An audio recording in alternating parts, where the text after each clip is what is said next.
Without a woman. That's tomorrow. Skip work, the feminists tell us, to prove how valuable we are in the workplace. Well, I'm valuable because I show up to work every day. But yeah, ladies, let's teach little girls it's okay to skip work. It's okay to ditch your responsibilities when you're mad about your salaries. Great lesson. Last month, we had a day without immigrants, and 100 immigrants were fired from their jobs. Yeah, this protest is only for the rich, only for the privileged, only for the women who can afford to slough off their responsibilities on somebody else without suffering the consequences. Grab your brand name only pink genitalia hats. This is an elitist protest if there ever was one. Here's the thing, I'm all about women's rights. I work in a man's world. I'm young, I'm female, I get it. It's not easy. But what are you being denied because of the patriarchy? Is there a job you've been denied because you're a girl? If so, that's illegal, has been since 1963. Is there a class at school you're not allowed to attend because you're female? No, there's not. That's illegal too. Has President Donald Trump taken rights away from you that you had before he was president? No, he hasn't. All he's threatening is your free birth control, and you're acting like hormonal emotional brats about it.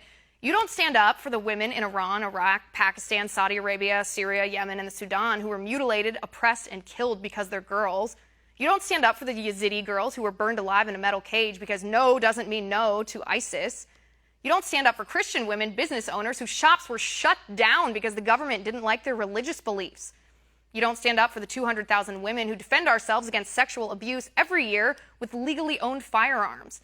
You claim to stand up for women, but you're not. You're just pretending to be the victim, demanding special treatment because of some imaginary wrong and your dislike of any woman who disagrees with you. Lump in the fact that you've made choices in your life and choices in your career that result in a lower salary than some men you know, and you think you have a moral case to stomp around dressed like a crotch. You march for the women who want to stand in line with hand outstretched for government to dole out free birth control pills to you like cattle. You pretend you're so irreplaceable in the workplace that a strike will cause the wheels of industry to grind to a halt. By the way, most companies are just going to struggle on without you. And what point does that make? You're expendable, you're replaceable.